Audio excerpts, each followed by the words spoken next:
Warning, this content is for entertainment and educational purposes only.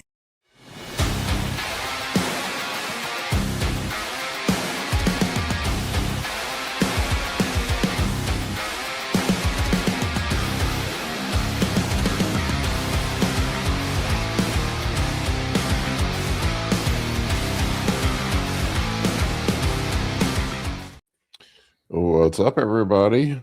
What is Good up? morning. Good morning. Hey, guys. Nothing much. Dr. Marv's supposed to be on here with us today, so we will Awesome. we'll see if he makes it in. And I did the live Q&A yesterday. I like doing recorded ones better because I can take my time, and like if I flub up, I can edit things and I can research stuff. But it is weird doing the live by myself. There's a lot of multitasking going on. I don't know how Steve does it. Teamwork makes the dream work. I'm sitting there trying to filter questions and ban people that are assholes. I'm going to give Josh is always on, so I'm going to give him the ban hammer. And Steve's like, you got to give Josh the ban hammer. So, and Josh, you're going to get the ban hammer. So, I think it's good, especially coming on right after Steve. It's and you're good off the cuff. Yeah, it's good improv. Sometimes I wonder if I am or not, because it's like I feel it's almost like it's like a deer in the headlights. I was a music major in college for my first go around, and it's almost like performing music. You almost like have this out of body state where you get in like this flow state you get into where you're just on muscle memory, basically. But yeah, this is a little easier because it's having a conversation with your friends. This flows a lot easier to do. Man, I've seen more fake testosterone this week. I did 2 more consult calls with fake test. It is out there and in full force. Oh boy.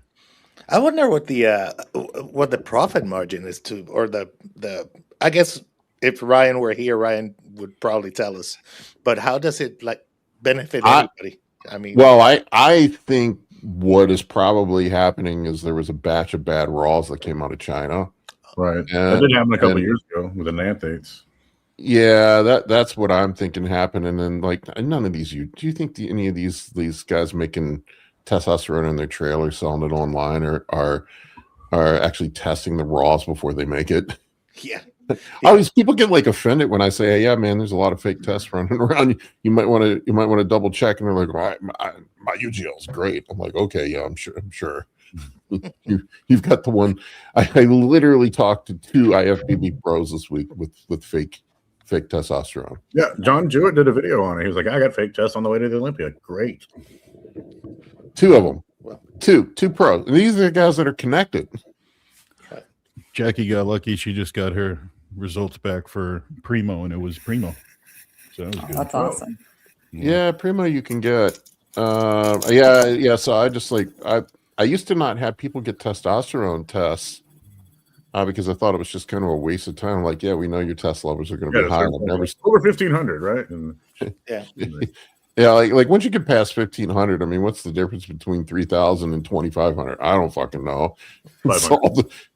It's all the same. Yeah, 500. At that point, it's bragging rights. That's all it is. It's all the same past that point. Chase looked great on 5K and whatever 18 I use.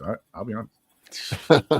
Well, Chase proved that you can get huge on the test and GH only cycle. I think he proved that to be true. But yeah, man, now I'm like, man, everybody should probably get a testosterone levels checked. I had one guy was not feeling good, and we got his test levels checked, and they were in the 300s, and he was on a gram of tests, and I'm like, well, that math don't add up. Wow. Is that how you figured out? You saw his blood work, or was he getting negative? I've seen multiple blood works where guys are on cycle with low test T levels. Yeah, because that's what I do. I mean, I do these consults, and most of these consults are blood work consults.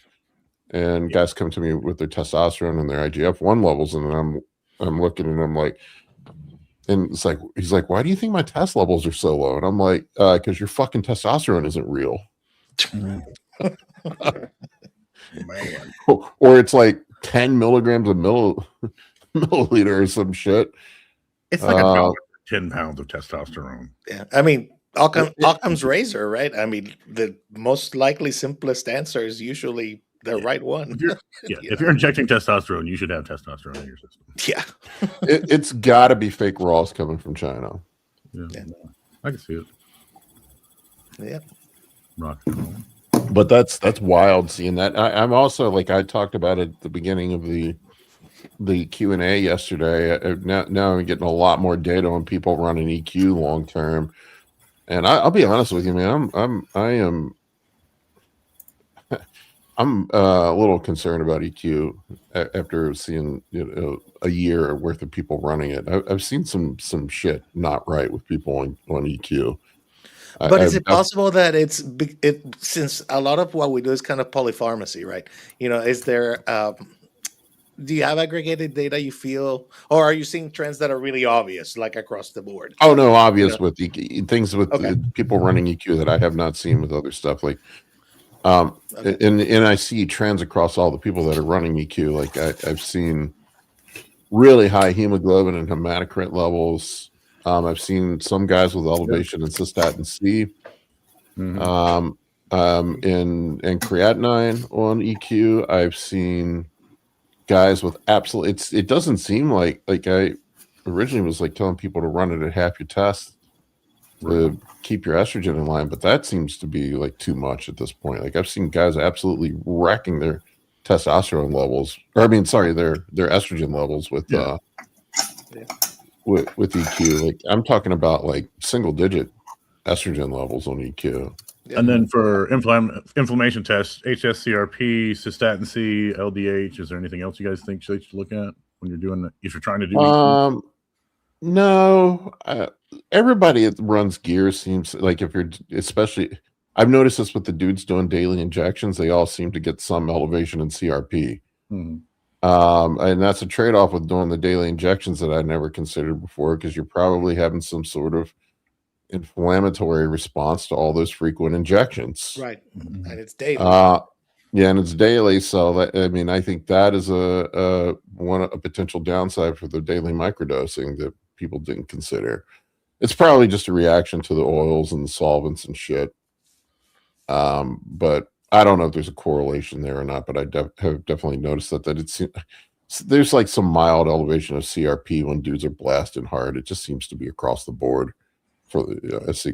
And then when you go back down to cruise or once or twice a week injections, and it comes back down to baseline. So it doesn't seem like anything chronic. Studies are rat and rabbit, but it still seems like some pretty strong evidence that it's directly nephrotoxic. Yeah, with EQ. Now the question is whether or not it's permanent or whether it's chronic or acute. It seems like it comes back in line after you come off. I see the same thing with Trend. Trend seems to, in some people, seems to elevate cystatin C and creatinine, and then you come off and it comes back to baseline. But I would imagine after you are beating your kidneys up like that over and over and over again, that you're going to end up with problems long term. And you look at a lot of the guys from like EQ, and Anadrol were kind of the go-to in the early 2000s.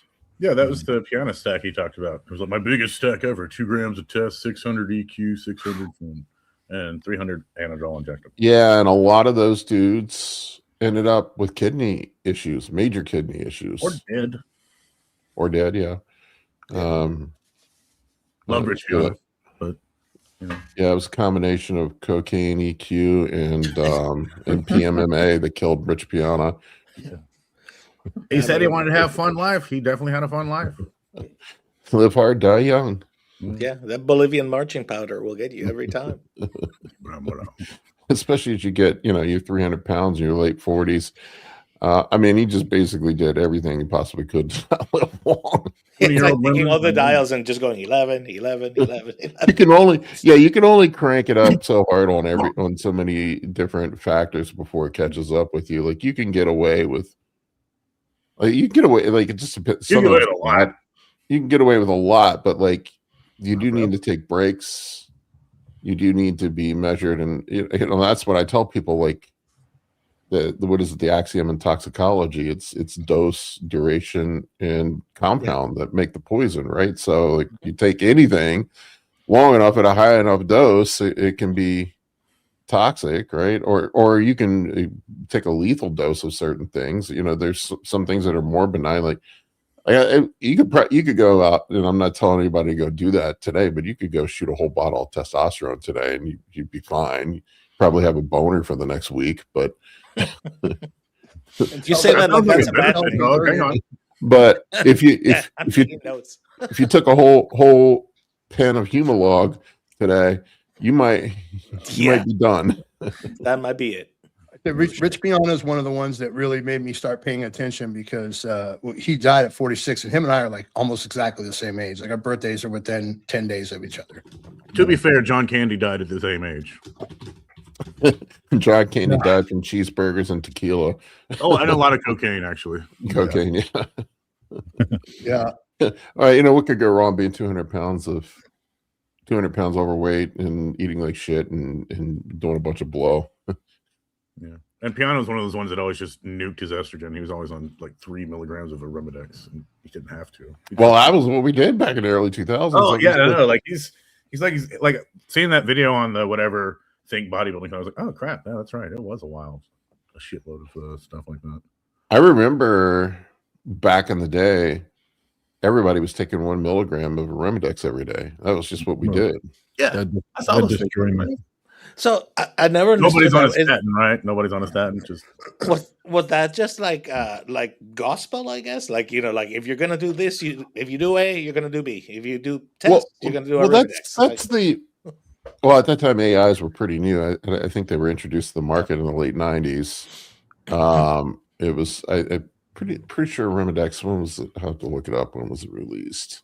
But yeah, anyway, yeah, that was the, you know, it's interesting to see all these dogmas that have changed in cycles and diet. Like back then, it was everybody was doing low carb too. You know, it was keto diet, or we would do what they called the, I don't know if you guys remember the shit loading diets or body opus diets, where you would eat 0 carbs, high fats all week. Loading as well. What's that? Is that skip loading as well? Is that what that is? Skip gets very upset when I talk about his diet because I don't understand it correctly. Okay, well, we don't have to talk about it because I don't know what it is either. So I have to get Skip on, but Basically, his diet has evolved, but but essentially, I think I'm not speaking for you, Skip. If you listen, I love you, man. I think it's a version of the shit loading diet, the body opus diet. Basically, you eat keto 6 days, and then you just eat a bunch of fucking garbage one day. You have an unlimited amount of garbage. Unlimited amount of garbage. Combine that with that's what we did back in the day, and then combine that with smashing your estrogen with 1 milligram of Arimidex with some test EQ and Anadrol. I mean, what could go wrong? Yeah. Jeez. with McFlurries and McDoubles. Yeah, everybody was. Roman says McFlurries are still legit. Roman said McFlurries are still legit. You guys see that Skip is prepping again this year, but he's prepping himself. Who's that? Roman?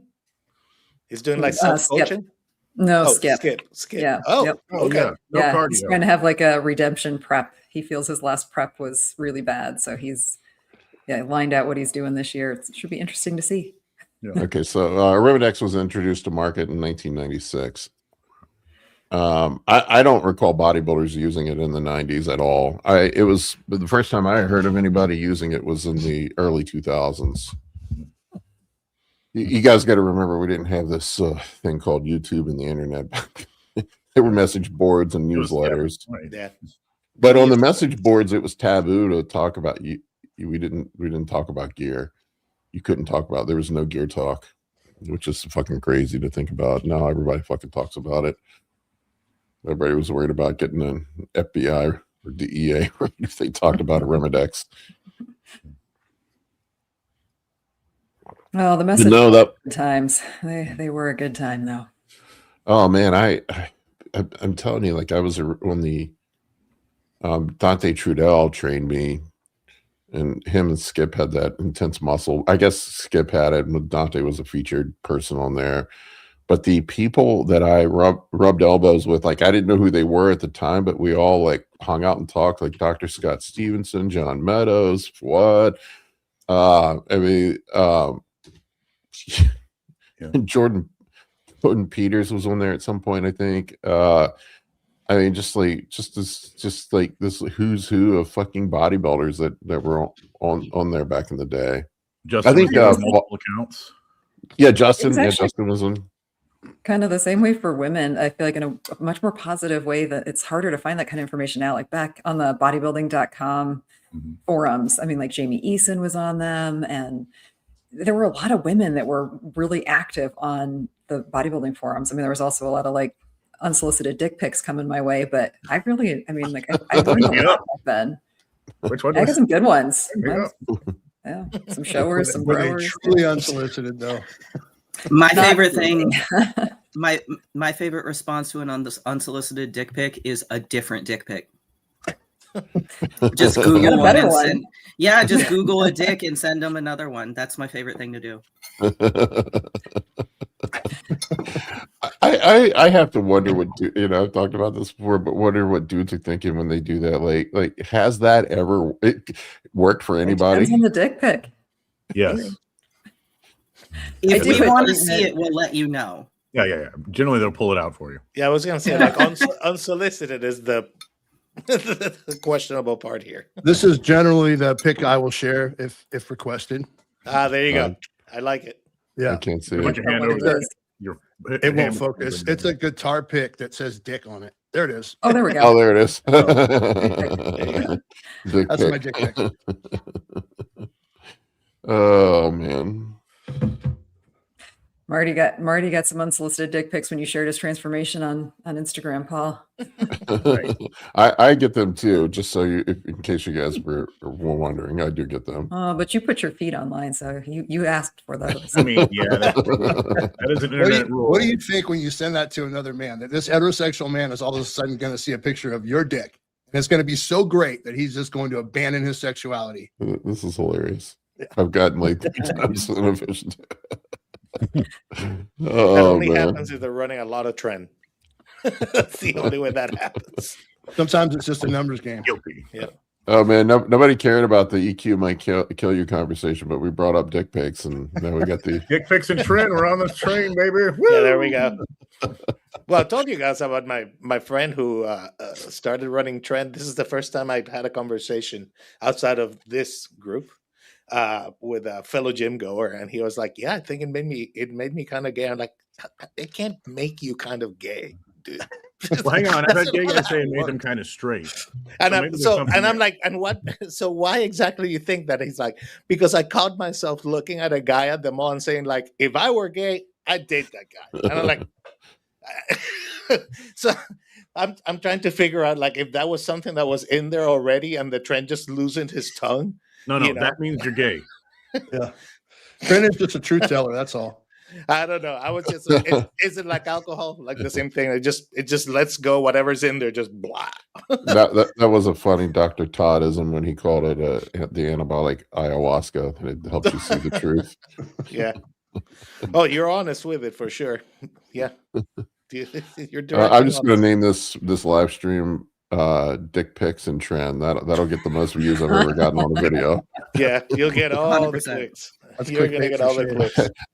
clicks. Alvaro is my video guy in my social media, and we played around with titles and thumbnails, and it's hilarious, man. If I put trend in the title or in the thumbnail, it literally it has a significant impact on the amount of views a video gets. Yeah, anytime you talk about trend, put it on TikTok. On your TikTok, that's all you need to do.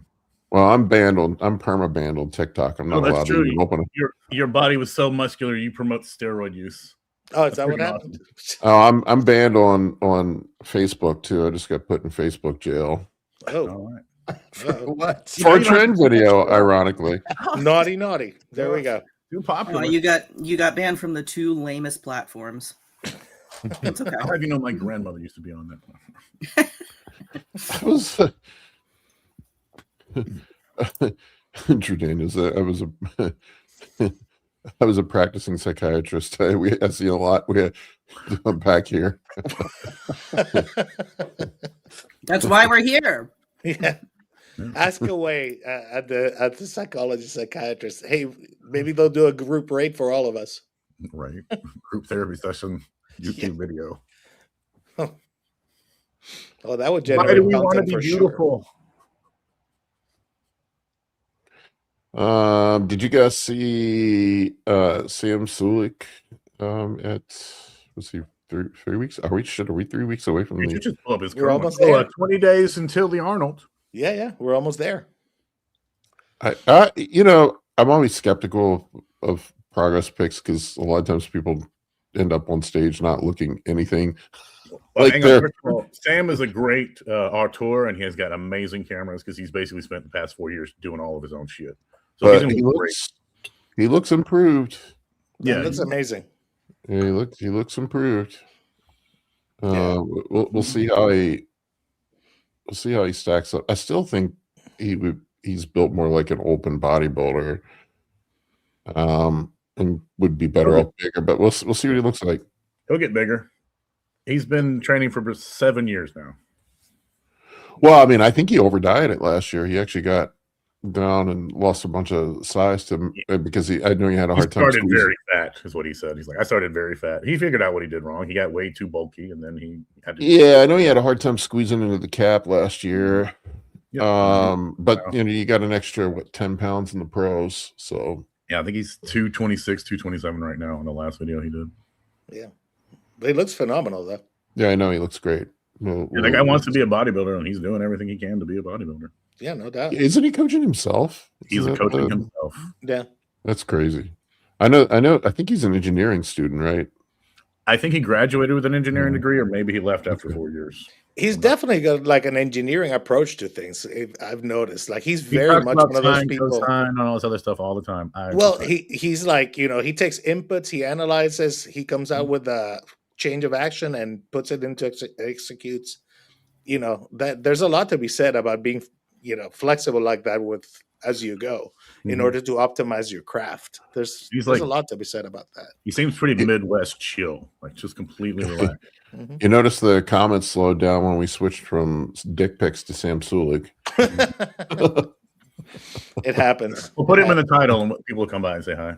Yeah, Sam Sulik's dick pic. That'll get clicks. There you go. Right. Yeah. Have you I guys noticed been paying attention? A lot of people in bodybuilding have an engineering background. Yeah, it seems like engineering or IT is another one. And it makes sense, right? It's like you have a complex multifactorial issue you're trying to optimize, and then you can optimize it infinitely. Like you can always get a little better. Desire to analyze. Yeah. Troubleshoot.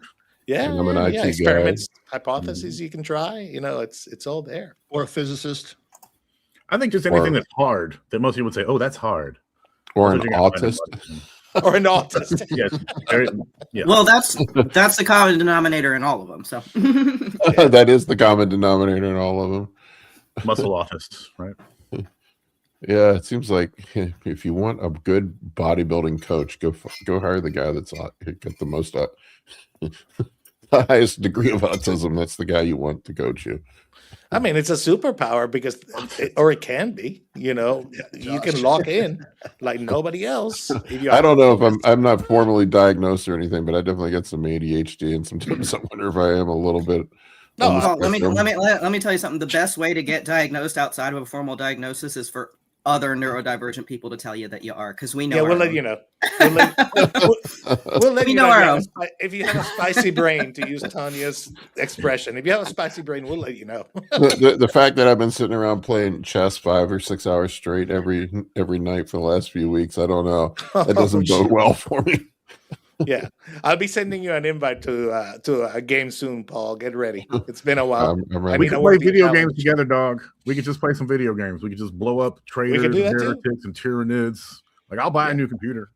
I did just buy Neo 3, so I'm starting that. What is it called? Neo 3. It's a Team Ninja game. Did you play it? I don't want to get too nerdy on games, but it's a samurai game. It's a Souls-like samurai game. Oh, nice. Okay. Oh, like a Dark Souls with samurai stuff? Yes. Yeah, my kid just got Battlefield 6, so now I'm all into that. All of a sudden, I haven't played a video game in years, so we'll see how that goes. I play a lot of video games. Yeah. I was playing a lot of Path of Exile last year in Diablo 3, and then I wore both of them out. Just like there's nothing left to do. Yeah. So, do you ever revisit games? Like it seems like every year I do a new version or walkthrough Fallout Vegas, for example, like for whatever reason. I challenge anyone under 20 to beat the original Legend of Zelda without a guide. Oh, oh, that's a You ain't going nowhere, homie. When you say original, you mean like Nintendo original? Nintendo NES original Legend of Zelda. Yeah. Not gonna happen. Have you guys paid any attention to Dorian Yates lately? He has been super spicy. But good spicy though, because even though it is spicy, it's really good advice though. That's the thing. You know? Yeah, I love him. He's got the grumpy old man energy. I'm gonna play this clip from him from when he was on. I love or hate Andrew Huberman, but he was on Andrew Huberman's podcast, and I really vibed with this talk that he had. It's just a short clip from it. Intensity doesn't come from nowhere. What was going on in your head? I use a special type of motivation. It's called fuck you motivation.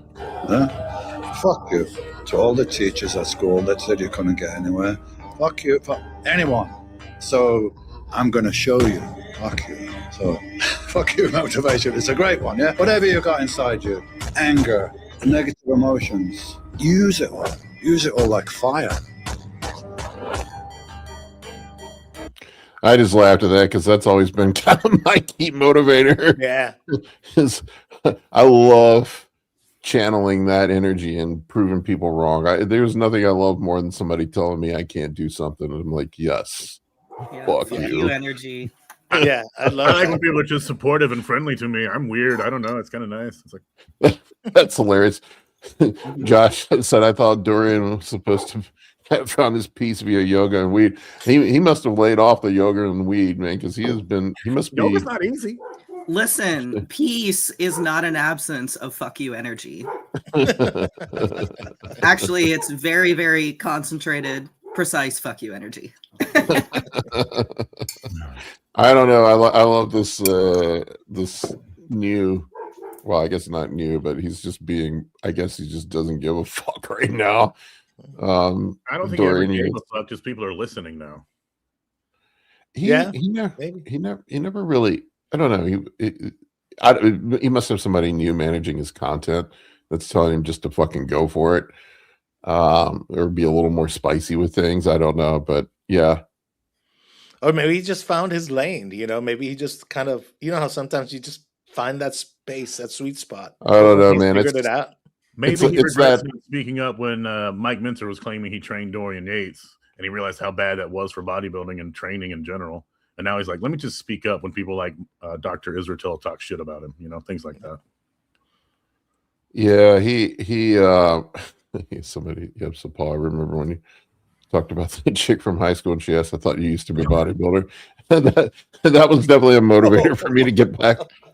I've told that story before. Yeah, I actually told it yesterday. Somebody asked me, or was it the other couple days ago? Somebody asked me what got me back into bodybuilding. It wasn't like it was like the I was already getting back into the gym, but it was definitely like the thing that tipped the cherry on top.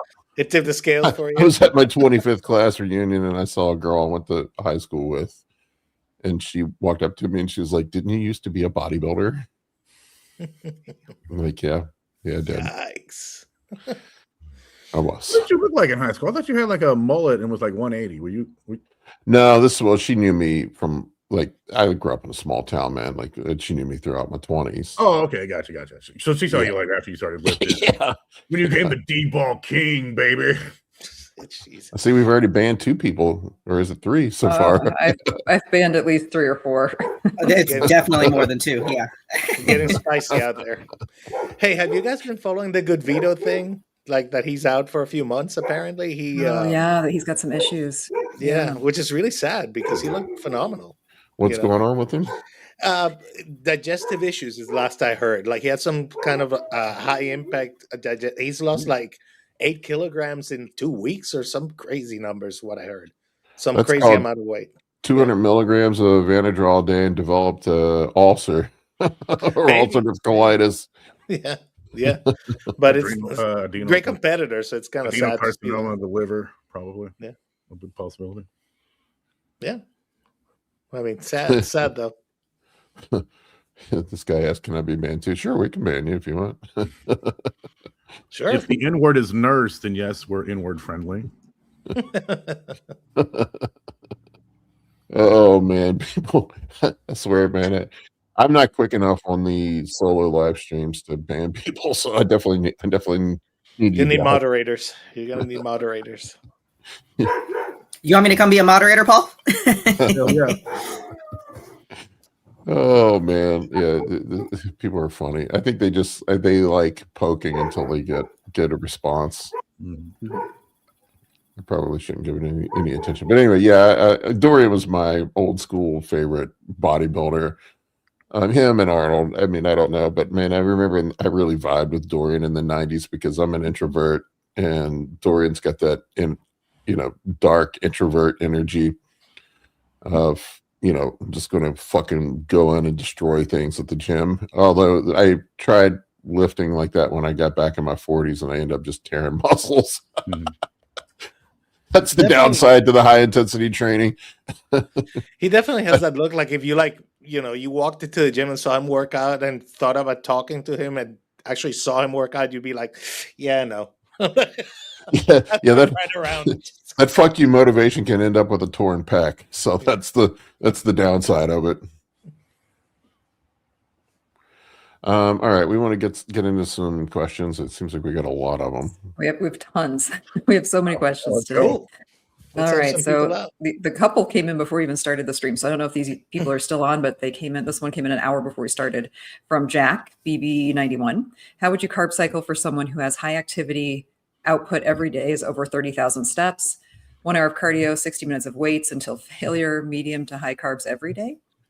Sugar diet. Why are you doing 1 hour of cardio and 30,000 steps would be my question. Jesus fucking Christ. Is somebody pointing a gun to your head? That's gotta be work related, surely. That's gonna be like a factory. No. That's regular like machinist level of activity. 30K is not. Yeah, it's gotta be something like that for sure. Yeah, but he said 1 hour cardio. So 1 hour cardio would be on top of that. I'll tell you what I do with my guys that are high activity. I have clients that are bodybuilders and construction workers and bodybuilders and work in factories, guys that are moving a lot. I don't see them moving 30,000 steps a day. 15, 20 maybe is like the upper limit of what I see. Lazy. Usually what I do with those guys, I give them a weekly step count goal. I don't give them prescribed cardio. I take the prescribed cardio out of the equation because they don't need it. And what I will do with the carb cycling is I'll just put in more high days if we have to. If we have to run fucking high day every day, we'll run a high day every day if we need to. I would almost ask this person, like, that 60-minute cardio, is that because of an activity that they find fun that happens to be a cardio activity? Is that? I think he's just asking what activities he would recommend for someone who already does 30K steps. Paul's answer is we were just based off of steps. We're good. Yeah. Yeah. I would just count your steps. I mean, Jesus Christ, man! I had 60 minutes of weights until failure, 1 hour cardio. That's in 30,000 steps. That sounds like a highway, a fast track to having rhabdo. Yeah. Well, and how do you ramp that up? I think I look at that and think, like, what phase of your journey are you in? Right. If you're ever wanting to cut and this is where you're starting from, like, man, that becomes a lot of time of your day that you're going to have to spend doing cardio or even more steps, or like, I would try to pull back. Like, I think there's a benefit sometimes to eating less and doing less, rather than just trying to like eat more to do, like, you're doing more and then you're eating more and you're eating more and you're doing more. Like, what about pulling back, eating a little less? Like, maybe run some low days. It's the whole cards in your hand thing again, right? If you're playing all the cards all at once, then where do you go? Yeah, I mean, you already got the car redlined. Mm-hmm. One other thing to keep in mind too is all the other things that have to redline, as you say, to keep up with that. I mean, you're talking, if you're doing 30,000 steps an hour cardio, obviously I try to pull the hour of cardio out, but you're already tapping out with all that food. Your pancreatic output, you can develop insulin sensitive resistance too. You do want to break from digestion. That's why I really appreciate the low days. I'm growing like a weed and my low days are carb free. So it gives me the ability to kind of catch up. I feel better. Digestion feels better. Inflammation drops over those weekends where I get these low days. There's a lot of benefits to running a low day. It's not a negative. Kind of like, some people chalk up a deload to always like a wasted week. I find ways to make them very productive for my people. So I would just consider, it is good to have both sides of the spectrum. You do want to break from pushing food so hard periodically, even in a week's time, in my opinion. Well, Dave, you're a great example of someone who benefited from maybe pulling out some cardio too. Yeah. Unfortunately, I'm in the spot. I probably should put it back in. I was 248 this morning. Nice. Yeah, 8 pounds in a week is not good. So I Yeah, gotta it's fix just better. that. Yeah. Insulin works like a charm. All But right, here's the next I just think that that's kind of important because you can run into very quickly before you even get fat, before you even get a scenario where you're not growing. You could be, running your A1C up pretty high or your fasted insulin. You could be working your digestive system pretty hard before you even really make any headway. So I would just consider considering when to pull back is just as important as when to push hard. I'm just going to say, if you're doing that level of activity, it's going to be impossible to gain muscle. Oh, that's true. Yeah. You're just going to try and maintain. Your body's going to try and survive. Yeah. This person is either trying to lose a whole bunch of weight or is already tapped out and less activity. But yeah, if you want. Well, let me tell you this. On contest prep for most of my clients, this is contest prep. I max cardio out at 15,000 steps a day. Maybe 20 in an extreme case. And if I'm doing prescribed cardio, it's usually 45 minutes is like the max I will do in a single session. If I need to add a second session, if I need to go more than 45 minutes, I will. But very rarely do I take people over an hour total cardio in a day. Like that is like the extreme outliers. It's funny. You're so right. I started capping things at 45 minutes for single sessions with my people. And even if that means I want an hour, so I'll do 15 post workout, it does make a difference on their like recovery, like the there are literally studies on it that show that fat burning starts to decline after about 40 to 45 minutes. It's a curve. It goes up and then it comes down and then you start getting into gluconeogenesis at that point. Your body starts breaking down protein structures for fuel. And that's why you'll never see a jacked marathon runner. Right. Yeah. I mean, and like cyclists, they try to hang on to some size because they need some strength in their legs. And cyclists are just hammering carbs the whole time they're riding. I mean, they're using gel packs. They're drinking EPO.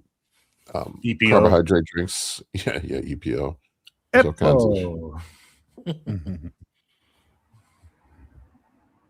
All right, ready for another one? EQ. Yeah, sorry. Go ahead.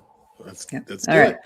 So this one was also before we started. This was from John Peeland. I'm running 600 tests, 300 Primo weekly, and 15 Tren Ace daily. What are your thoughts on this cycle? It'll grow muscle. It'll work.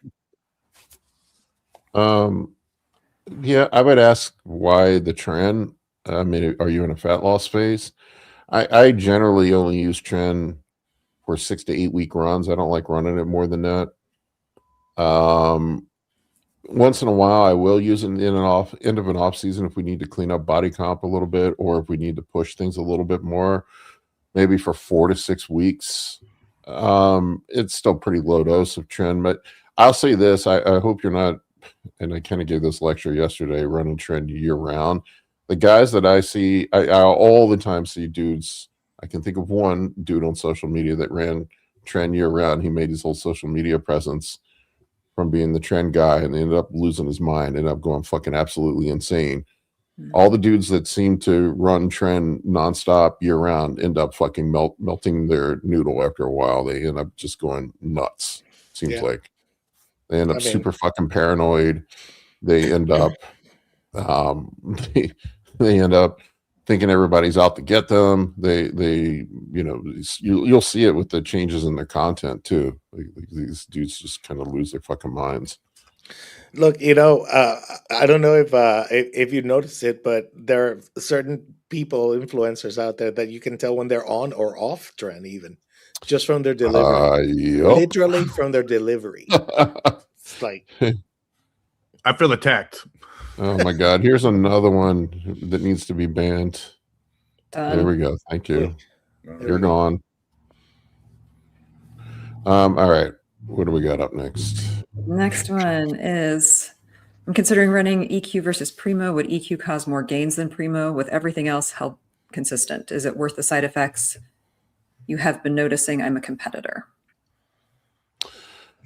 I mean, if all things were equal, I would run Primo.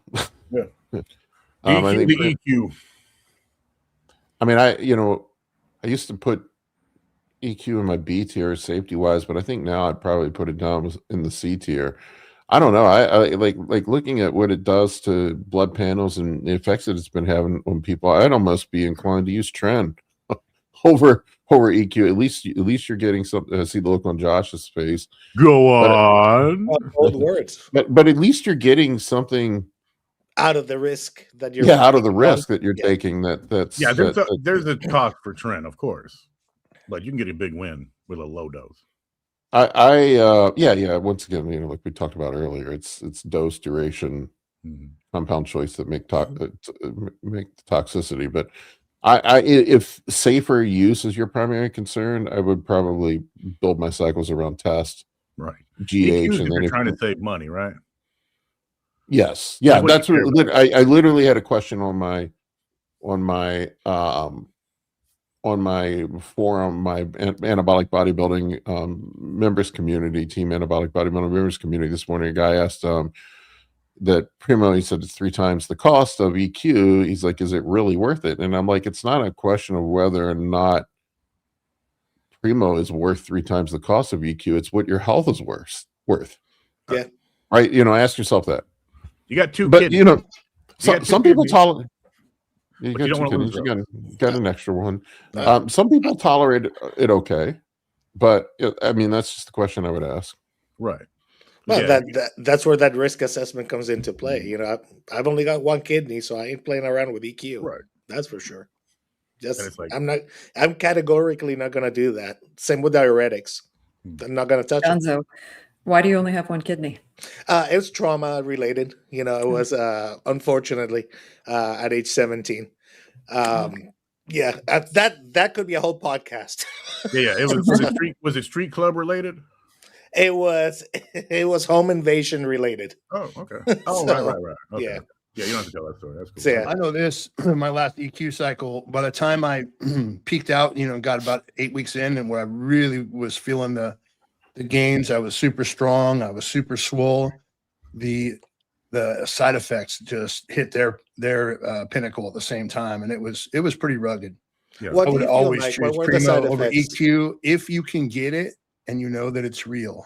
You gotta test it. You gotta test What- it at this point. What were the side effects, Mike? Like, what did you feel? Just tired, or was it the renal thing? Yeah. Anything? So yeah, all the above. The side effects ranging from crashing my estrogen and just feeling totally miserable, dried out joints, no libido, brain fog, all the them. stuff that goes along with having 13 estradiol, and then all of the blood pressure side effects. Like I was getting readings in the 180s on some mornings. Yeah, it was rugged, and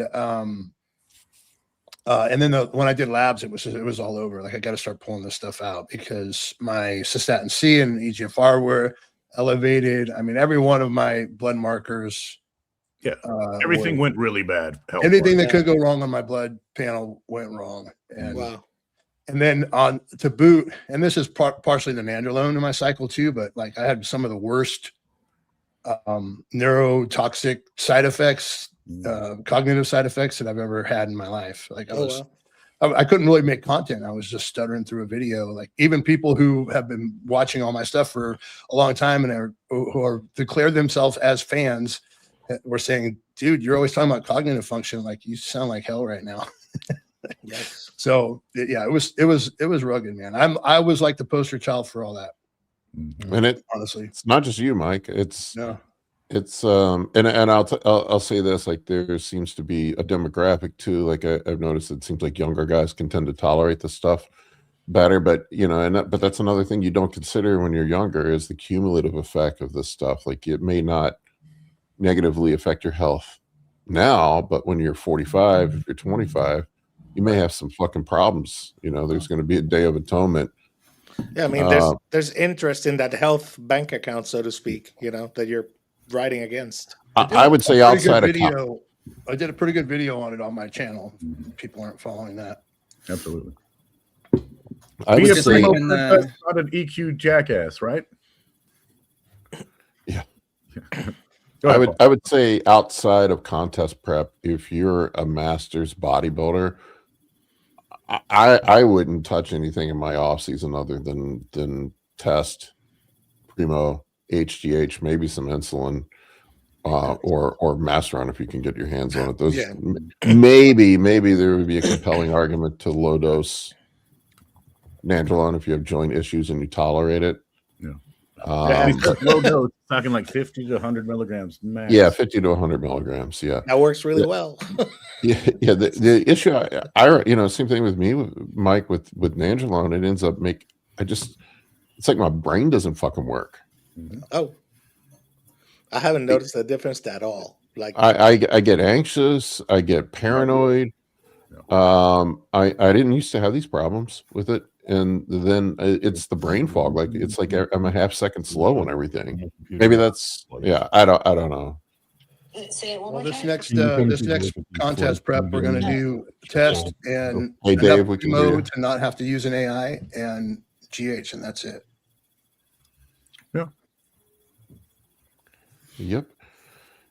All right, what do we got next?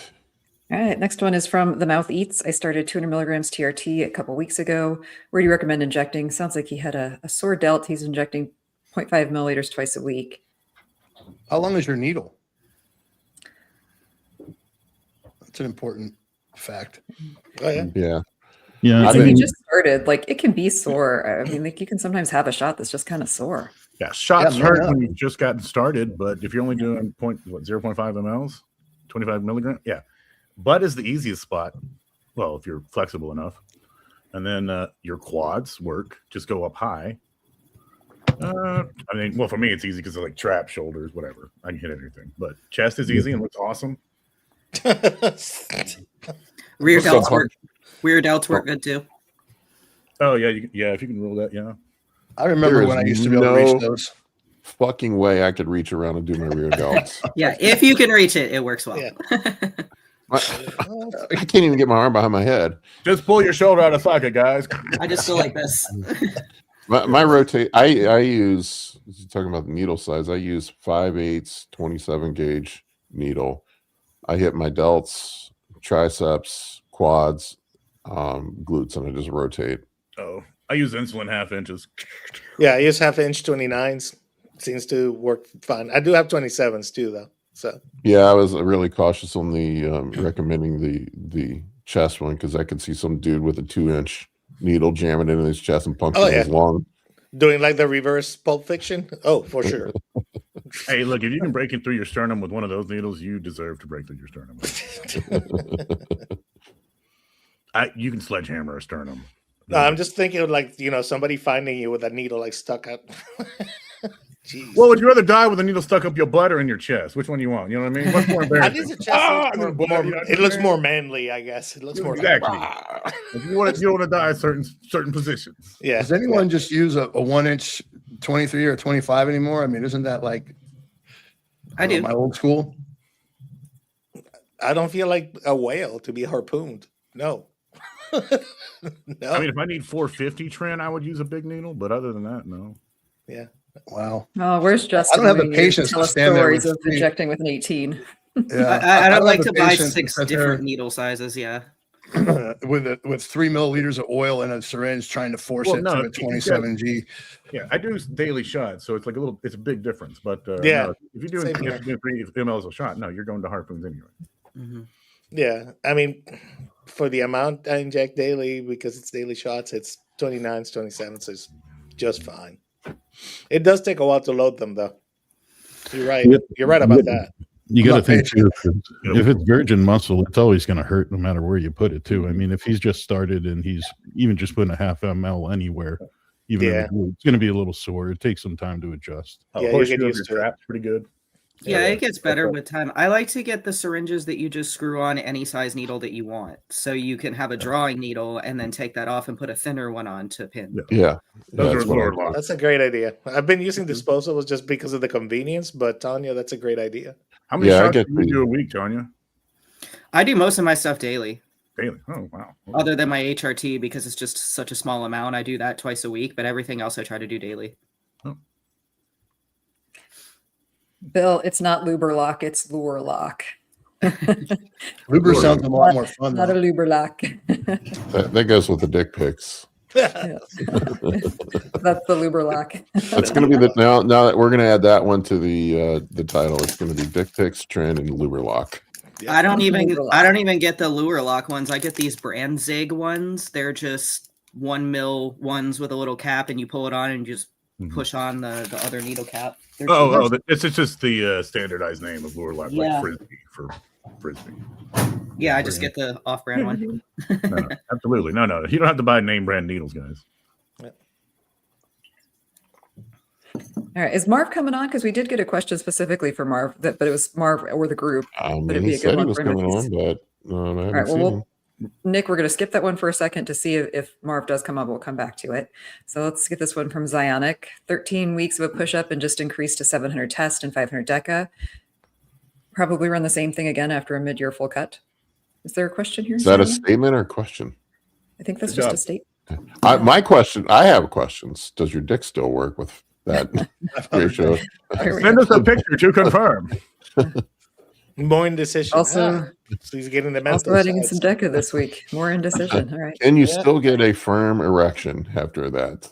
Yeah, that's the thing about DECA. My dick and my brain are two of my favorite organs, so I need them to function properly. Well, hang on. Your brain's always going to tell you, "I'm your This is- favorite organ." Stupid brain.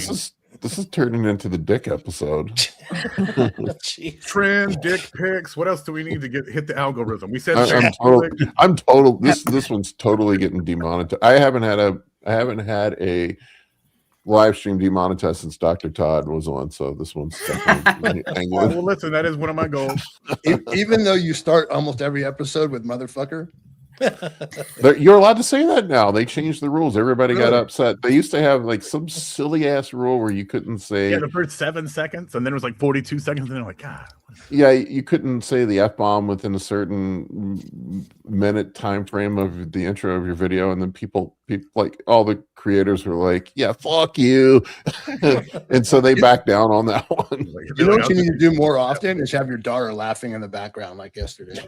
Oh my god. She was like It'll make you feel like a man. It was like you had an auto laugh track. It was like you were filming in a live studio. you know it's good when I can make somebody laugh off screen and they don't even know what's going on, right? She had my heart when I heard her refer to you as this motherfucker. We know She's going just into who medicine. you're She's my talking hero. By the way, Tanya, my daughter asked who the badass was on the podcast with the shaved side of their head.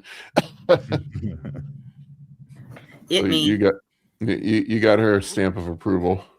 Hell yeah. All right, what do we got up next? All right. So, Nick, we'll come back to your question. If Marv doesn't jump on in a few minutes, we'll come back to it. So from Lewis on the net, got a question for you. How did Kevin Levrone run 600 tests, 400 deca, and 700 anadrol per week on his second cycle without getting high blood pressure? He did. Oh, he probably did have high blood pressure. Nobody just gave a fuck back then. You don't fill out that quickly without blood pressure going up. You know. Yeah, that's gonna happen. That's gonna happen. I don't know. I guess I could tell this story. Who gives a fuck if Kevin? I know a guy who knows a guy who knows Kevin. It's one of those stories, but I heard that Kevin would he loved the trend in Anadrol. That was how he would make his rapid transformations, and a lot of it. Mhm. It worked. I know a guy back in the day that used to sell him his drugs, and he said Kevin would buy a bunch of Tran and Anadrol from him, and be back 2 weeks later wanting more, and be like, "What, dude? You already went through all that?" I think that Mike Bell's got it right. Kevin is a genetic anomaly, probably. Yeah, there it is. Oh, I can tell you in the 90s, nobody gave 2 fucks about their blood pressure. Nobody was checking their blood pressure. I never heard of anybody doing that until like 2005. Heart size, blood sugar, nothing. Not a damn. Dude, I remember on the forums people saying you're not trying unless your blood pressure's high. Jeez. Raw dog bodybuilding. That was the deal. I'm over 140, guys. It's looking good. Bring up that Dorian video again. His head looks like he's about to explode when he's lifting weights, man. That guy's so bright red. Yeah. Remember Eddie Hall doing his world record deadlift, and he was bleeding from his fucking eyeball? What do you think his blood pressure was? If you're great. That's Anadrol working for you right there. That's just weak blood leaving. Anadrol, Halo Test, and Trend.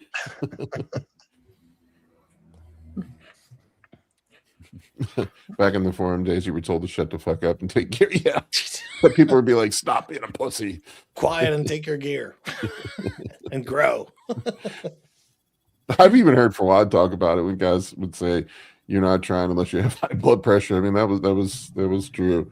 So yes, Kevin probably had high blood pressure. Some people are just more resilient than others. Yeah, that's true. Although I do see some dudes that just seem to be able to hammer fucking everything, and their blood work and their biomarkers never seem to change. I mean, it happens. There is individual variance and tolerance, and some people are just built to take drugs, I guess. Well, yeah, I mean, I have my crazy uncle who's almost 80 years old who's fucking drinks a case of beer every day and smokes 2 packs of candles his entire life, and never cancer, never an issue, right? No, he's totally fine. There you go. I mean, some people are like that. Some people walk through a room where people are smoking and gets lung cancer. You never know. You can get lung cancer without smoking. How much fun is that? Yeah. I've actually had a friend with that, which is crazy because he was the friend that always told us don't smoke. And it's like, that is some divine comedy level of humor there, God. My mom has been a functioning alcoholic her whole life and still to this day drinks White Claw every single night. Has fantastic liver markers. Irish genetics. There you go. Well, when we were talking about the EQ debate in Primo, that's what I was thinking is kind of like myself. I seem to be quite a good tolerator of things like, I take EQ, my hematocrit's at 41, my hemoglobin's extremely low. I'm pretty fortunate. Some things don't seem to beat the crap out of me. No, you don't get the high hemoglobin and hematocrit. No. This is hilarious. One thing I'm no different than anyone else, though. I see just like anyone else, my cholesterol, my HDL and LDL, I got to chase around sometimes, but for the most part, I'm pretty fortunate. Yeah, human variance. It's hilarious. I do I can do like 600 tests and like never need an AI. Mm-hmm. Go figure. Lucky It's me. hilarious. This dude said, I knew someone who took out their oxygen to smoke. what could go wrong with a fire stick and an oxygen tank, right? Hey, walk through any Las Vegas casino, and that's what you see every other person. That's true. They don't always take them out. That was the first time, Tanya. That's the first time I saw that. The first time I went to Vegas, that I saw like a little lady with her little tank and a cigarette going at the same time. I'd never seen walking around feeling like you're in the 90s again. Like, oh, we can just smoke inside. What is? One thing I was going to quickly mention, and sorry to bring this back up, but Gonzo, like you were saying too, some people are just a little different with how they interact with certain compounds or trainings or diets and everything. And I think it's kind of sometimes when you answer the question for somebody, what do you think about this combination or whatever, it really actually kind of comes back to how do you handle them? Because I mean, I have a lot of people I get some similarities to. Paul and I kind of have some similarities as bodybuilders to a sense, but I do know that what works well with us for compounds are definitely different, and so It's just kind of what works for him, which might look good on paper too, might not work good for me or be as optimal, or I might have to fidget with it. Absolutely true. We were just talking about MPP, just to make a very brief, quick point. Like that, I've been working with that the last few weeks. Like I don't even feel that it's there, and and it's working. It's working really well. And Paul tells me, if it were him, cognitive issues immediately. So, well, I never used to problems with it. Same age. That's the wild thing. I ran it for years. DECA used to be my jam, man. I ran a lot of DECA, and then eventually I got to the point where I couldn't use it anymore. It was just like I remember like I would always run it post show, post diet to put on size, and I remember this one time I started MPP up, and I was having fucking horrific panic attacks nightly. Like to the point where I felt like I was suffocating and dying. Like, and I'm like, wow. I can't do this.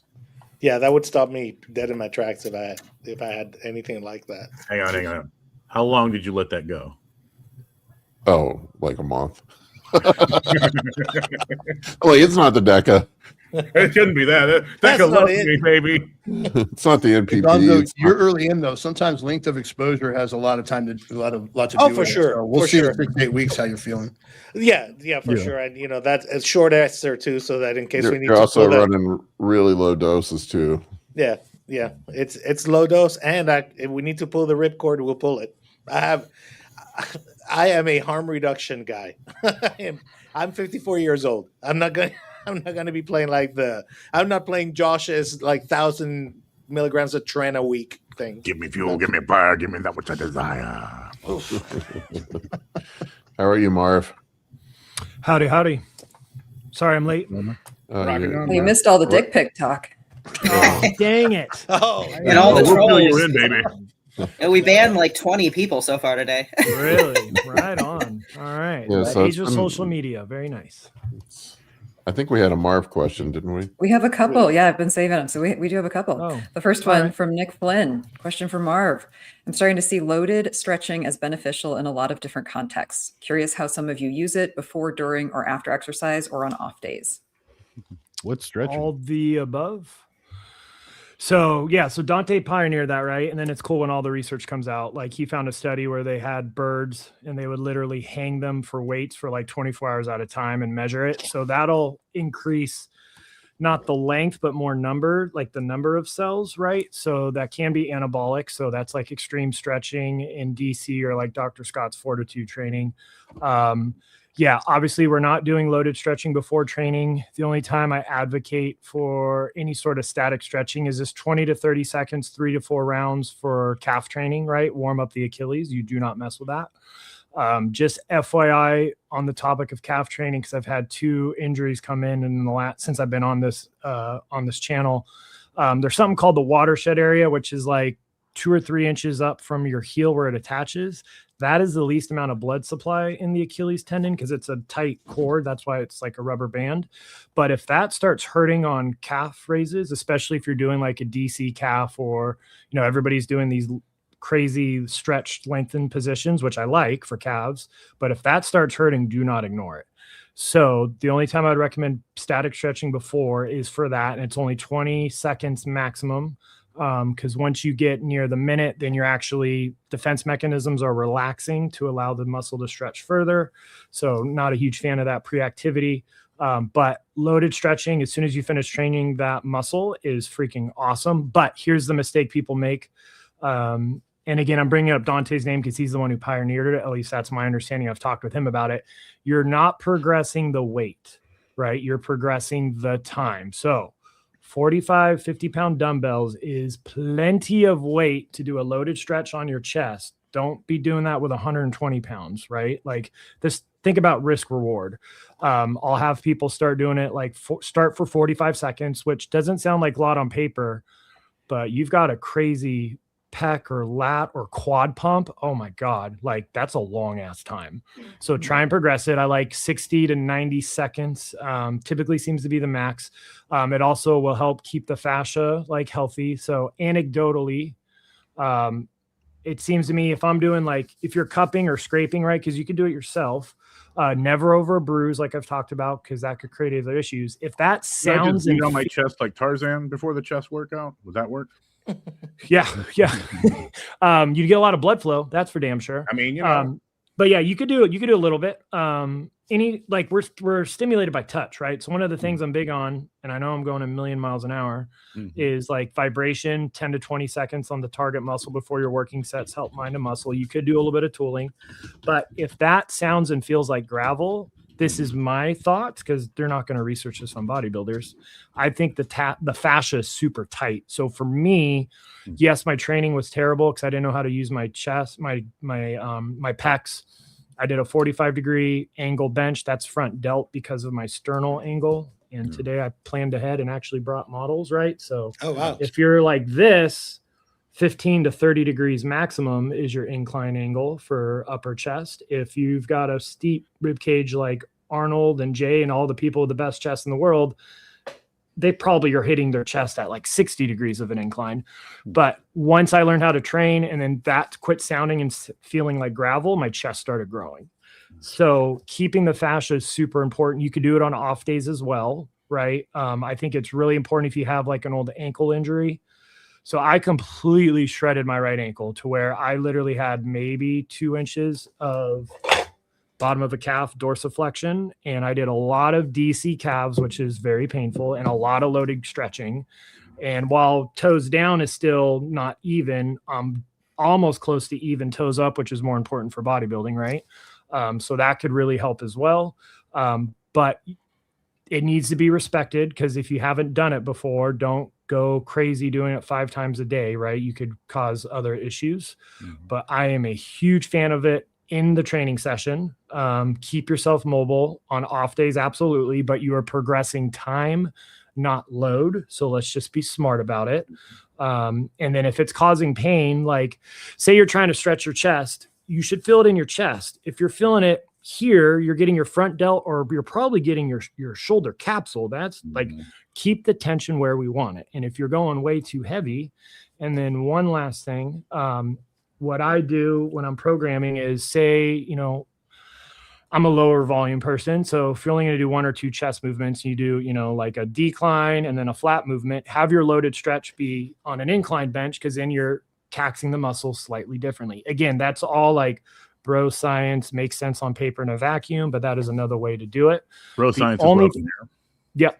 So it is science too, though, right? Because it's what is evidence-based? Research, anecdotal experience, and preference. It is a 3-prong thing, and bro science is absolutely science, because how often do we say stuff and then it's proven later in the data? Like, we're usually on the cutting edge more often than not on a whole bunch of topics. Correct. But it could be super helpful. And yeah, there's my rant. Any questions? Did I give too much info, or Dante personally trained me from 2002 to 2005, I think it was. And I remember doing the loaded stretches during that time. Those things are fucking brutal. They are. Oh, one thing I wanted to say, I'm always back and forth of, should you do an aggressive loaded stretch on your hamstrings after like a leg curl if you're about to do like hack squats to failure? I'm kind of now like, let's do, you know, because you do a stretch for that long, the goal is you're getting defense mechanisms to relax so you could actually stretch it, and that'll decrease force output, right? You want to kill somebody's vertical jump, have them do aggressive stretching of their hamstrings and calves, and they immediately jump, it goes way down. So I'm more of, do your, you know, if you do leg curls and do your quad movement, do the compound quad movement, then stretch your quad when it's extra spicy because it's full of blood, and then do your loaded stretch on your hamstring.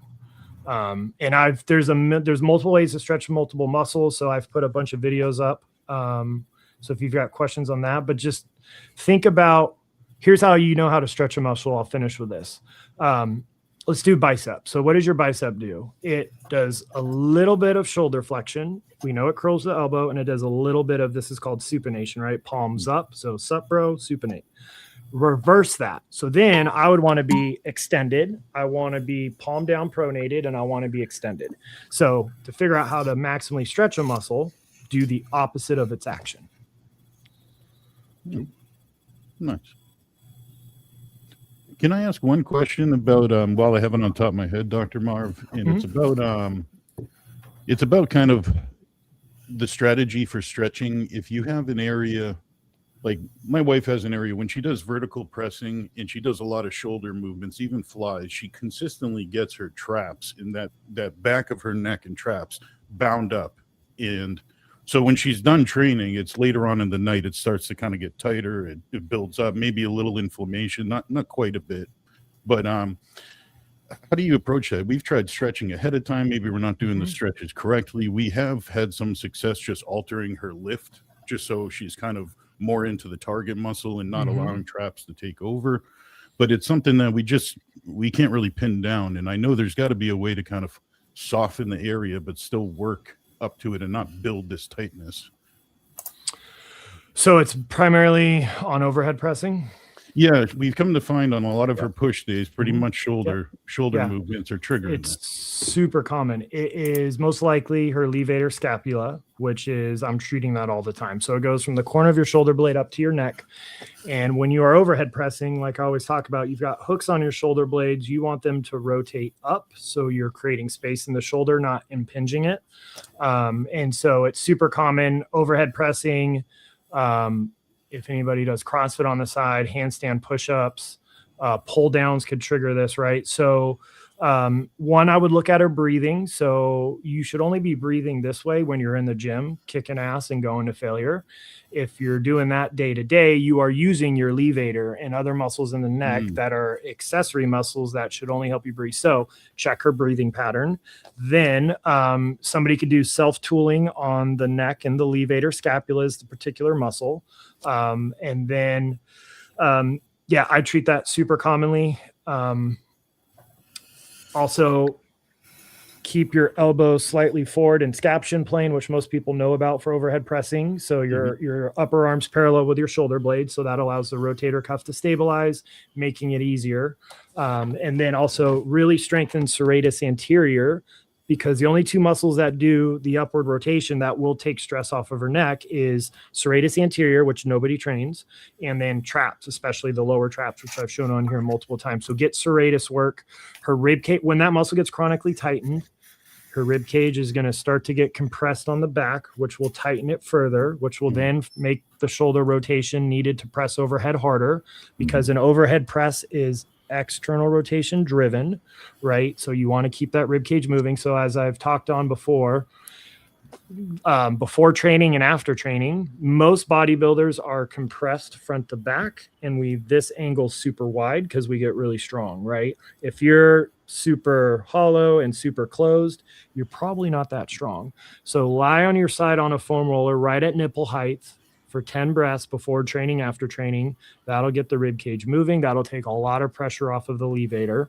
Check breathing pattern. You could do, obviously you're not going to do massage gun on the neck because it'll rattle your teeth out of your head and it's not pleasant, but you could go right on that inner corner of the upper shoulder blade for 2 minutes of vibration right after she's done training, or if it starts tightening up, because 10 to 20 seconds of vibration turns on a muscle. 2 minutes will inhibit it and change your brain's perception of pain. So it'll get it to relax.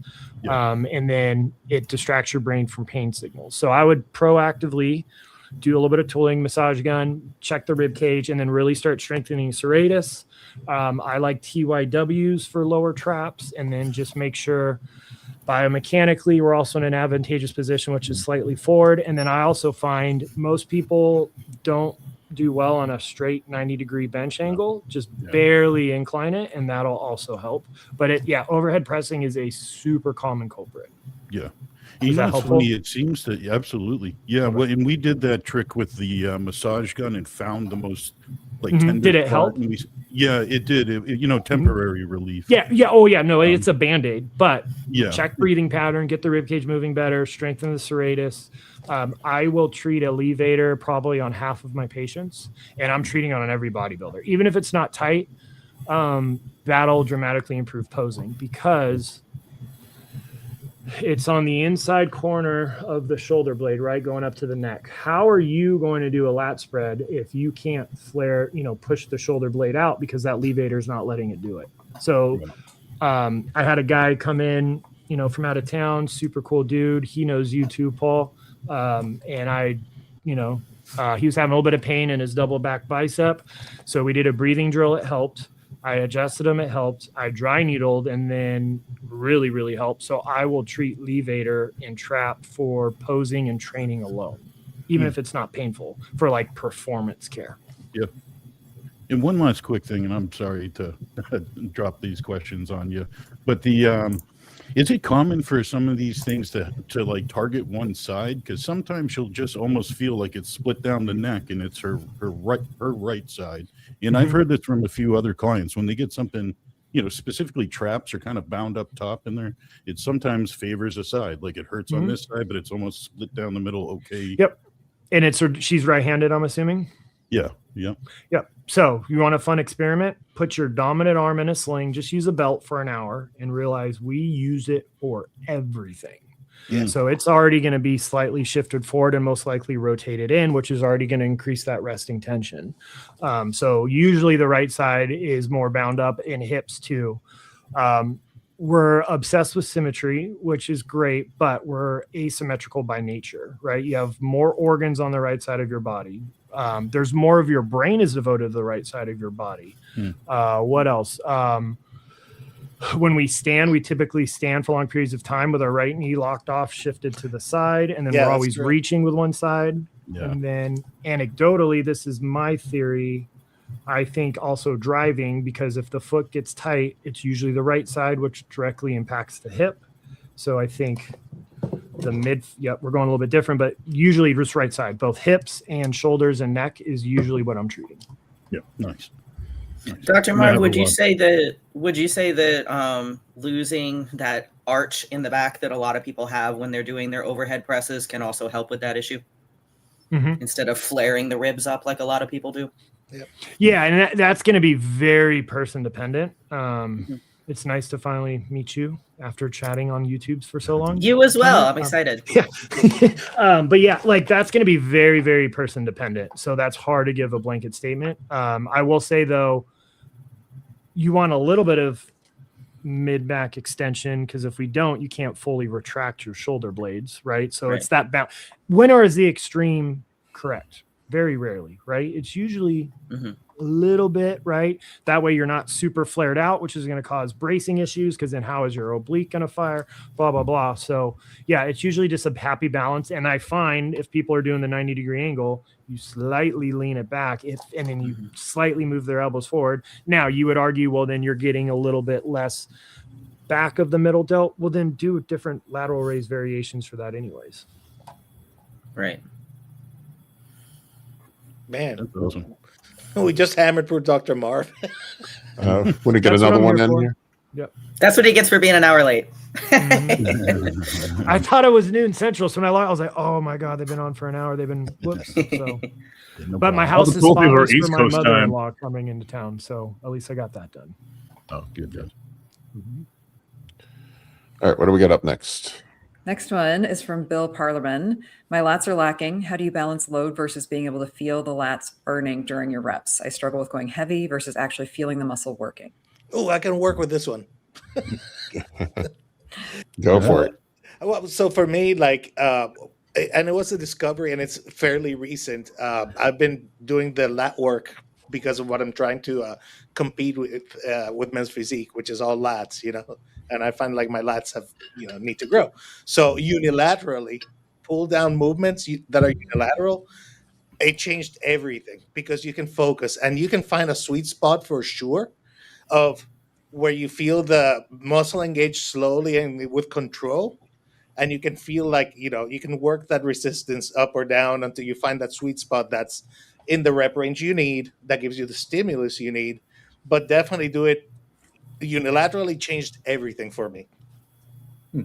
That's bro science-y. It's in the research, because that increases motor unit recruitment. So your brain can devote better to it.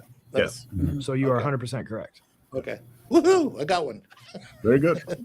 And then stay within the active range of motion of the lat if you have a hard time feeling it, which is 120 degrees of flexion just to elbow by your side.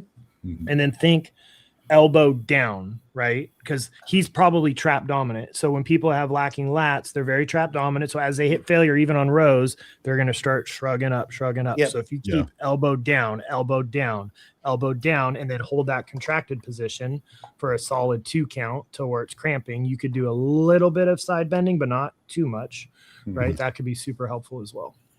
And if you can find somebody who's really good in person to work with, especially something like struggling with your lats, that can be something that you can get the most out of working with somebody who's really good at helping you do that in person, if there's anyone local, and if not, somebody who's really good at doing it virtually online.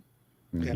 If you want to take a look at there's a competitor named, I think it's Brandon Hendrickson. He's a big men's physique competitor who happens to be working on his lats right now as we speak. So if you go to Instagram to his feed, you're going to see a lot of very individual exercises, which is kind of where I got the idea. By the way, like it's not like I'm a genius. I just copied it from somebody. So and I've also been specializing my lats for like 3 years now, so I have plenty of videos too, for sure. Yeah. Nice. Yeah. Well, if I can add one thing too, you know, if back can be quite difficult for anyone to find connection to, you know, it's not an easy muscle like bicep. It's just, it does take a little bit of thought process. I wouldn't worry about the load intensity until you're actually, it doesn't take much load to find the lat. That's to right. Find your range of motion that's going to work with the movement too. Like Dr. Marv says, you know, when you're doing a bent over dumbbell row, you want to make sure you can eliminate that last bit of shrugging and taking over the back with the wrong target muscle. But I find like me and Tanya talked about this a while back too, and like putting yourself at a disadvantage so you can only use your back muscles on some of these movements are going to be key.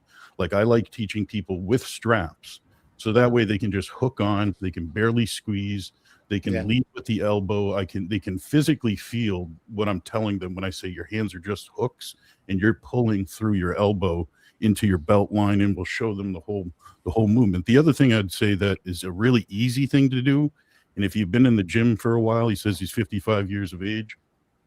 If you've been in the gym a little bit, I'm sure you know what a good form looks like to a point. It has to you have to feel it. You can look one way but feel totally different. But self-audit yourself. Set up a camera, set up your phone, get the right angle so you can see, is my scapula opening throughout this movement? Where am I overextending to? You know, we don't want to tear a bicep or hurt the shoulder by overextending overhead. So that's, I find that to be very beneficial, because some people watch their own video and go, oh, I don't look anything like, or, oh, I know exactly what's the problem here. They can pick up sometimes on themselves. And then one last quick thing is, like you said, when you're driving your hand back, a really good trick for feeling your lats in most motions is picture that your handle is actually a screwdriver and you're trying to dig grout out of the ground. So as you pull back, you're still allowing a little bit of a drop to the elbow and a little bit of pushing to your palm downward. And you're now engaging downward with the pull of your elbow, and especially on fixed machines. So if you got a fixed machine that's not cable, it's not free weight, say you have a plate loaded one-handed row, if you just visualize and actually put some effort into pushing that handle downward, like again, like a screwdriver digging out grout from the ground, from the tiling, that works really, really well. You'll feel those lats immediately. That's a great cue. I'll remember that. I kind of like to think about it. Sorry. I kind of like to think about it. I like to think about it kind of like scissors. Like this is one blade of your scissor, your rib cage is the other, and we're just slicing and bringing it together and up. It's a blade. I just think of it like that. Okay. Yeah. That's good too. Can I add one more thing? I don't want to like dominate because I can't really. Okay, 2 things. One, if you find a movement that you finally feel your lat connecting to, do that first and maybe only work on one other movement. Right? Because if you're trying to do 10, I need my lats. What does everybody do? I'm going to do 10 different lat exercises from 10 different Instagram pages. If you find the one, ride that till the wheels fall off, and then add another one, and then try and get that same contraction. And then similar to the loaded stretching, my activation sequences are, what does the muscle do? Do that. So you would want, for a lat / teres, because your teres will help. Right. It's extension, a little bit of internal rotation, and then a little bit of adduction. So with a cable or band, boom, and then squeeze that for 5 seconds again till it starts feeling like a cramp. Then try and replicate that on the movement. And most people go way too heavy. Like how many times we see somebody with a full stack on a lat pull down? I'm like, you're moving the weight, but your upper back's doing your rhomboids, your teres majors doing all the work. Like 120 pounds, if you're really on the lat, is quite a bit. Right. But like everybody wants to stack it and then gym pin it, and then they're using body. I'm like, you're using your erectors to move the movement. So they're acting like it's a rowing lighter. machine. You ever notice the guys that are doing that never have big backs? Correct. And then you also don't want to be so locked in, right? Because everybody wants to replicate Justin Shire. So they're going 5 seconds with like 20 pounds. Like it's a balancing act. But if you find a movement, stick with that as your main meat and potatoes, and maybe try and add 1, maybe 2. That's it. Then once you get that, then branch out, but quit doing 20 different things if you can't get it to work.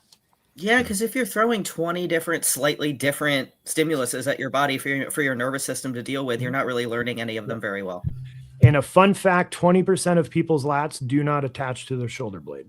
Just a fun fact for the day. Okay. Oh, interesting. Yeah. I did not know that. Me either. Cool. So if you go on Jeopardy, I now get 10%. Thank you. Marv already said a lot of what I was going to say on this, but disconnecting your ego or whatever thoughts you have about having to do some of these movements like barbell rows or heavy dumbbell rows that this is bro lore that this gives you a big back and heavy rack pulls. Focusing, rack pulls. That's a rack pulls are just to make your traps pretty. Yeah, and if just focusing on what you can actually connect with. Yeah. Guys too do heavy rack pulls, don't they? And that looks like crap. I still program them for people if they can do them correctly. Well, yeah. If there's a specific need for them and it's justified, but most people who do them don't have that specific need and it is not justified. Like anything else, what are your goals? Does this tool in the arsenal do the thing you need it to do? Mm-hmm. I do like putting rack pulls before someone's heaviest. Like if I have a close grip row in somebody's, let's just say it's a cable close grip row, I kind of like putting rack pulls ahead of time because it gets them to kind of activate those erectors, and then they become a little more conscious not to be rowing the weight when they get into that close grip row. They're a little bit more strict with it, and they're just trying to kind of ease their back, strengthen their core, and pull, with their actual back rather than inertia. But if you're using close grip, though, be careful how far you go back because your elbow will want to flare out, which is not the lat, right? So be mindful of that. So. Yeah, so when I put close grips, I never put the real close ones. We have ones that are maybe the shoulder 14. Yeah, they're just within your shoulder. So I'd literally be, my thumbs would be going in kind of just under my armpit. So like a more of a neutral grip look to the bar. Yeah, I guess you'd say so. Yeah, I call them the. It's like the U-shaped one or whatever. Yeah, that's my favorite. Yeah, that's awesome. I like that one for all the people who want to like use the whole stack and look good, but you're getting your biceps. Let's be real. Hey, there's nothing wrong with getting your biceps too, baby. I'm guilty of using the narrow one, like the narrow max grip one. But you won't be able to go as heavy if you're doing what Dave's talking about. Yeah, no, and that's fine as long as it works what it needed to work. Well, I mean, you put a guy like Paul on, like you say, too short of narrow of grips. He's never going to get his, like you say, his elbows around his back. It's just you're not gonna It's not gonna fit. Yeah, that's one of the biggest corrections I make in clients' training videos. Is please get a wider grip than that. Yeah, gotcha. Yeah, that's me showing up to PF with a bunch of different grips stuffed in my backpack because they don't have any good equipment. I've done that. Oh, they move around in mine because they're all like Fitco gyms. So I go to different gyms and then I'll just take parts that I need and drop it off the next gym. Oh, can we actually ask Melvin's question, Amy? Because I think Dr. Marv would put this one to bed for the what's better, overhand or underhand grip. Yep. Yeah, that was before we do that, we did get a super chat. So I got to shout out Jovu. Appreciate the show, the necessary and wise words from you, Paul, and your awesome crew. Paul does have necessary and wise words. Thank you. All right. So from Melvin, what's better, under grip or both hands over grip for deadlift? Oh, I can do this one. I can do this one too. I just kind of thought of it in like injury prevention thought because I'm not a big fan 100%. of underhand on these by any means. 100%. I'm a big mixed grip guy, but then you have to be super religious about like same weight, same load, same thing. Swap those hands. Marv, I'll ask you on this one. My orthopedic surgeon told me you're fucking crazy if you do an over under grip. That he's seen so many distal tendon, bicep tendon tears from it. Why do 70% of elite powerlifters have a weird bicep on one side for that reason? Plus, because they're elite powerlifters. Yeah. Yes, correct. And then you're changing everything. So like your upper back stimulus. So you like somebody else was saying, you've got to religiously switch, but I don't like it because that's how you pop a bicep. So overhand for sure, or hook grip if you want to be like super specific, but I don't like the mix because it'll unbalance you. Right now, your grip will be a little bit stronger. That's why powerlifters do it. Right. But we are not power lifters. Once again, are not power. Our goal is to make a lightweight feel as heavy as possible. That's the opposite of powerlifting. So overhand is significantly safer. Significantly. Note to self, Dr. Marv says I did it wrong. Hey, you do you and live your best life. I don't deadlift anymore. I got my ego lift out of the way like maybe 2 years ago. Never injured myself, knock on wood as I say that. But then I realized at this age, it's like Paul always says, what's my risk reward after 4+ plates? So I want to ask the panel, I think RDLs are vastly superior for bodybuilding than traditional deadlifts, right? I agree. 1,000%. Yep. Okay. Yep. Hands down. 100%. You like a big butt. Absolutely. The only time I give somebody deadlifts is if they want to incorporate strength training and they're really attached to the deadlift and they want to put that up and they're not a bodybuilder. Otherwise, I don't program it. Yeah. Or if somebody wants to is really short on time just because of and they're just trying to get fit. Yeah, exactly. Like a general fitness, I don't have a lot of time. What can I do? It's a very functional movement. Like it's great for somebody who really needs to learn how to control their body. I mean, we pick up heavy stuff, like in life, when I'm a granddad, hopefully not anytime soon, but if I ever get to be a granddad, I want to be able to pick those babies. Yeah, you got to know how to organize your body against resistance, and that most people walking around just have no idea how to do that. Yeah. I still program for, some people that are obese, just like you say, to get a good bang for your buck for a movement, but also, kind of teaching people intensity. Like I might put a young kid who I just knows needs a kick in the butt, and we'll say, we'll deadlift for a day. We'll show you how to do it and show you what intensity is all about, and then translate that to other movements down the road. So there's still use for it, but it's an injury prone, low hypertrophy movement in my book. Yeah. I'm fortunate enough to go to a gym where a lot of the young kids are still deadlifting and squatting and probably more than they need to, heavier than they need to, and wrong. So most of the time I'm actually trying to pull them away from that a little bit. I think you got to go through that phase though. Like when you're young, just get strong, do all the crazy while your joints and connective tissue are still resilient. Just in a smart way though. Yeah, but you're always gonna do when you're young. You're gonna do the bonehead thing. You're gonna do it because you're bonehead. I remember I've kept every logbook I've ever had, and I was looking back through some of my logbooks from when I was in my early 20s, and using the 60-pound dumbbells for bicep curls, and I'm like, I was 195 pounds. Like, what the fuck was I doing with the 60-pound dumbbells on a dumbbell curl? Getting big. Thinking back on it, I use the 35s now, and I've got 21-inch arms or 20-inch arms. I'm like, and I'm 270. Well, then you probably thought, man, I'm using 60s. I'm going to be so big so fast. Yeah. Well, I was like into this whole I had to progress everything. When I was look at progressive. I think if you're a beginner lifter, progressive overload's a simple and easy way to train that works really well, just as long as it's in the constraints of good form. But I was super obsessed with beating my logbook. Like I had to get one more. It's that fuck you energy we were talking about earlier. Yeah. You gotta beat it. And that's all you really understand when you're first starting is the progression of strength. That's really all. That's the only concept that you understand in your head. So you just lean into it. It's such an easy metric to see and to log. As a beginner, it's like how do you? And it's the one that's coming the fastest. Yeah.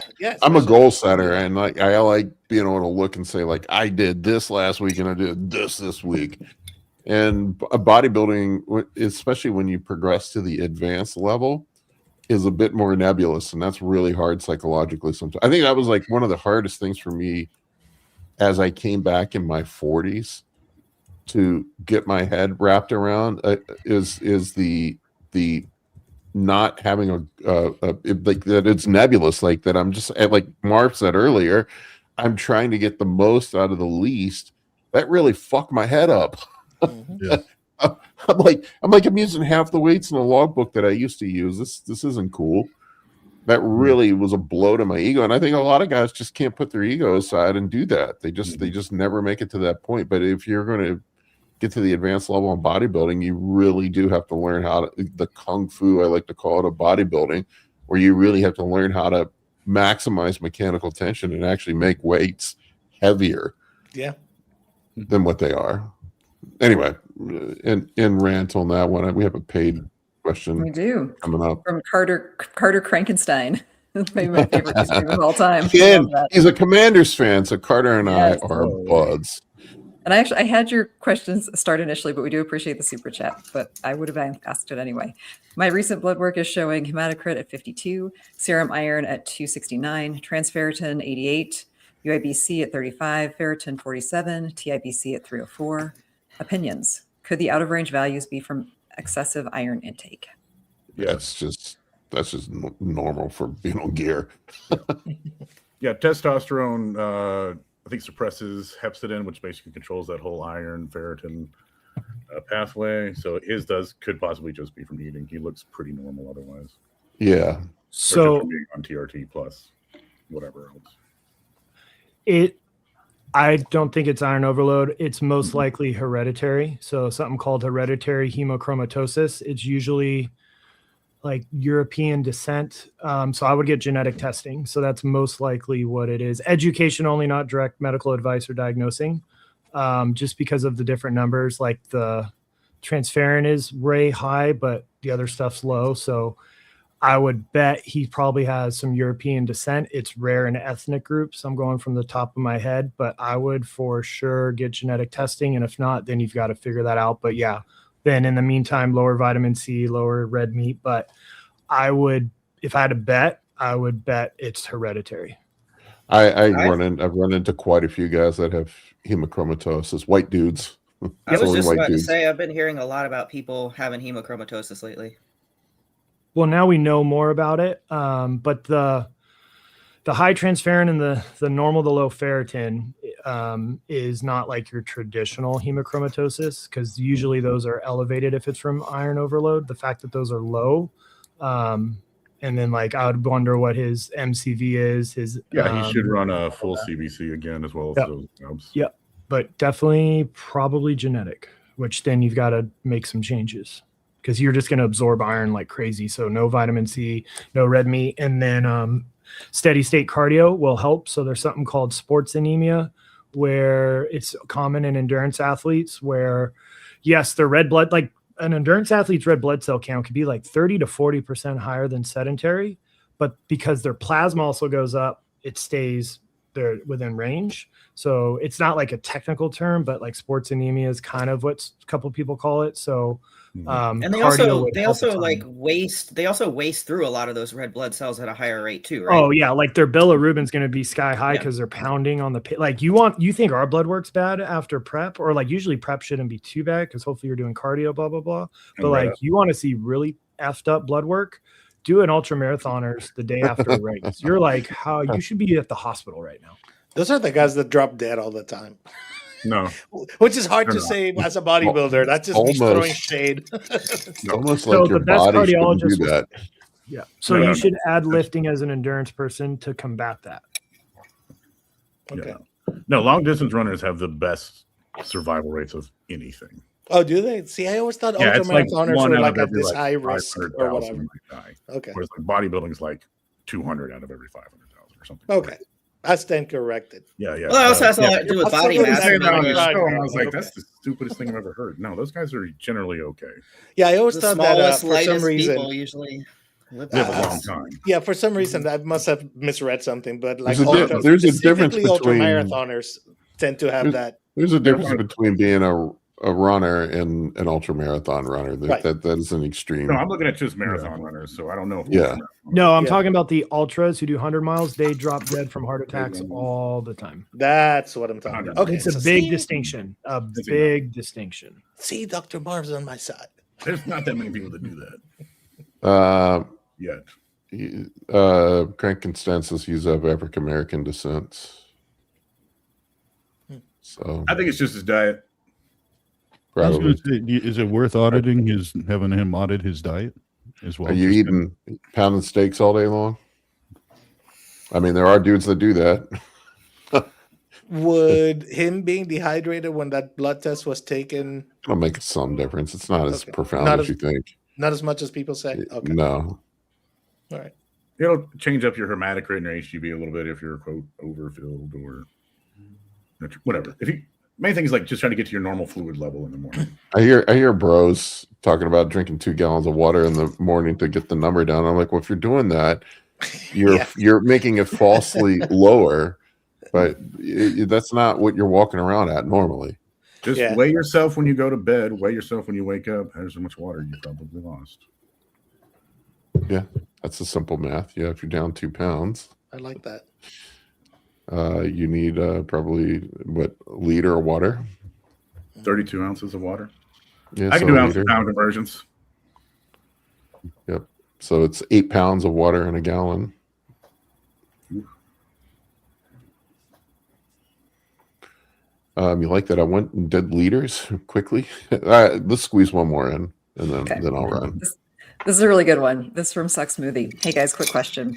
With all factors equal, who would have a better off-season physique? Someone just doing steps, 10 or 12 to 13,000 daily, or someone doing 20 minutes of zone 2 cardio plus 8 to 10,000 steps a day? Clearly somebody doing 20 minutes of zone 2 cardio and 8. I'm going with option C, the guy doing no cardio. That's me.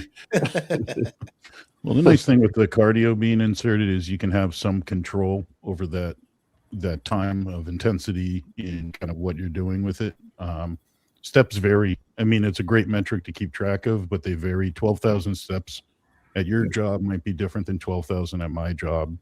You know, landscaper in roofer versus an office job scenario. You know, what if that day you were doing your steps and there was some elevation change versus flat? Sure. And I don't steps for neat checking to make sure you're not crashing when you're like doing that diet. Yeah, and I don't think just steps alone, especially in the off season when you're trying to reap the benefits of improved cardiovascular health, are going to be enough to do that. You need to get your heart rate up. Yeah. I want 150 minutes of cardio a week. Try to work on that, guys. That's what you want. I mean, 20 minutes a day is not that hard. It's not to be fair, but might be a little much, to be honest. Like if you were, let's say you average 10,000 steps and I could get you 3 or 4 days a week to give me 15 hard, high intensity, interval cardio minutes. I think that's going to cover your cardiovascular health, and we'll have some baseline of activity with the steps as well. And we can replicate that. We're not saying, well, these were weak 12,000 steps this week. They sucked. I like to recommend the easiest option for cardio because that's what most people like. But I like keeping some in because this is a pivotal point to have cardiovascular health and lung capacity combined. Justin talks about it. He couldn't be more right that, like, even myself, I got some people. I have one kid that would remind us of one of the last questions. He was getting 24,000 steps a day at his job on average. And I was debating pulling out the 3 by 15 minutes of cardio, of HIIT cardio, but I couldn't see us getting any cardiovascular exercise any other way, so 45 minutes, I think you can make that do in a week's time and get some good benefit from it for sure. Like split into like 3 15-minute sessions, Dave? Is that what you have in that? Yeah. And then get your HIIT cardio just to get that heart pumping hard and getting what it needs. Yeah, and then we'll just kind of skip, be strategic. Skip them, don't do them on leg days. Right. Maybe if you can do them on your lower days and you want to do them on leg days, build your recovery up. Yeah. That's how you vanish legs. That's how you make legs vanish. And clarifying his question a little bit, he does say, with all factors equal, who would have a better off-season physique, not who would have a better off-season. Well, if right? all factors were equal, nothing would be different. To Oh, argue. that's true. That's a Right. good point. Off-season physique, not off-season results at the end. Good This is the point. first off-season where I did fasted cardio almost every day, and it's also the first off-season that I've put on almost no body fat while adding 22 pounds of weight. So Funny how that works. yeah, You So mean annoying, right? It's annoying how that works.